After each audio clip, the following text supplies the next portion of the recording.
पिछले काफी समय से किसान आंदोलन दिल्ली में चल रहा है। जब ये आंदोलन शुरू हुआ था तो अधिकतर न्यूज चैनल के जरिए देश की जनता को लगा था कि ये मोदी सरकार वास्तव में किसान विरोधी कानून बनाकर भोले भाले किसान को लूटना चाहती है। पर जैसे जैसे आंदोलन के रंग बदलते चले गए, देश विरोधी गतिविधियां आंदोलन का हिस्सा होती चली गई। उसको देखकर अब देश की जनता को लगने लगा है कि कुछ स्वार्थी तत्वों ने इस आंदोलन की शुरुआत की और उसका असर अब साफ साफ नजर आ रहा है। मैंने इस आंदोलन के हर पहलू को अच्छी तरह से जाना और पाया कि पंजाब और हरियाणा के किसान ही इस कानून के आने से इतने बेचैन क्यों हो रहे हैं। इन किसानों की बेचैनी की जड़ को जानने के लिए मुझे हरित क्रांति की योजना को समझना पड़ा और तब मैं ये जान पाने में सफल हो सकी कि आखिरकार क्यों इन दो प्रदेशों के किसान ही इस कानून का विरोध कर रहे हैं। गौरतलब है कि दुनिया की सबसे खराब रिकॉर्डेड खाद्य आपदा यानी अकाल ब्रिटिश शासित भारत में सन 1943 में दर्ज किया गया। उस वर्ष पूर्वी भारत, जो अब बांग्लादेश के रूप में जाना जाता है, वहां अनुमानित 4 लाख लोग भूख से मर गए। चूंकि गुलाम भारत में खाद्य उत्पादन में भारी कमी थी और ये कमी आजाद भारत में जारी रही। आजादी के बाद भारत की सरकारों ने फसल उत्पादन के लिए भरसक प्रयास किए पर विफल रहे। इन प्रयासों के बाद हरित क्रांति नाम से एक और प्रयास किया गया जो पंजाब, हरियाणा और उत्तर प्रदेश के किसानों के लिए वरदान साबित हुआ। हरित क्रांति शब्द 1967 से 1978 तक की अवधि के लिए लागू होता है। तत्कालीन कांग्रेस सरकार सन 1967 तक बड़े पैमाने पर खेती के क्षेत्रों का विस्तार करने पर केंद्रित थी।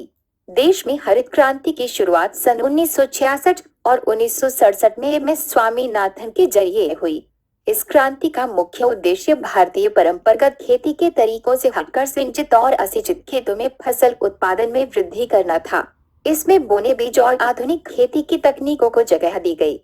जहां एक और इस हरित क्रांति की योजना से देश पिछले कुछ दशकों में फसल के विषय में आत्मनिर्भर हुआ, वही दूसरी और इस क्रांति का असर केवल कुछ खास फसलों जैसे गेहूं और चावल पर ही पड़ सका। ये इस क्रांति की पहली विफलता रही। दूसरी विफलता ग्रामीण आय में असमान आमदनी का होना पाया गया। इस दूसरी विफलता को समझने के लिए आपको जानना होगा कि किस तरह से गांव में किसान की आमदनी में फर्क पड़ गया। जो संपन्न किसान पंजाब और हरियाणा में थे, उन्होंने आधुनिक तकनीक वाली मशीन के जरिए ज्यादा फसल को उगाकर न्यूनतम समर्थन मूल्य के माध्यम से और फूड कॉर्पोरेशन ऑफ इंडिया के कुछ भ्रष्ट अधिकारियों के साथ सांठगांठ करके छोटे किसानों की फसल को कम दामों पर खरीद कर खुद तो अमीर बन गए, पर जो छोटे किसान केवल बैल द्वारा ही अपने खेत जोत पाए, वो इस योजना का लाभ नहीं उठा पाए। फलस्वरूप ऐसे किसानों के ऊपर कर्ज बढ़ता चला गया और पिछले कुछ दशकों में किसानों ने काफी संख्या में आत्महत्या की। फलस्वरूप ऐसे संपन्न किसानों के परिवार के लोगों विदेशों में जाकर बसने लगे और अब वे ही लोग इस आंदोलन का हिस्सा बनकर देश को गुमराह कर रहे हैं, जो अमीर हो चुके हैं और जिनके बेटे और भाई विदेशों में इस खेती के माध्यम से पैसा कमाकर ऐश कर रहे हैं। केवल उनके परिवार के लोग ही विदेशों से आंदोलन का हिस्सा बनते दिखाई दे रहे हैं और विदेशों की सरकार भी सिख समुदाय के वोट बैंक की चिंता करके भारत सरकार को खरी खोटी सुनाती दिखाई दे रही है। आंदोलन कर रहे उन संपन्न किसानों या उनके परिवार के लोगों को इस कानून के आने से ये डर सता रहा है कि अब एक गैर संपन्न किसान और किसान मंडी के दलाल या कृषि भंडार वाले सरकारी संस्था के ऑफिसर की कमाई खतरे में पड़ जाएगी, क्योंकि सरकार हर छोटे किसान को भी वो सहूलियत देने के लिए कदम उठा रही है जो बड़े किसान और दलालों के कारण वो नहीं उठा सके आज तक।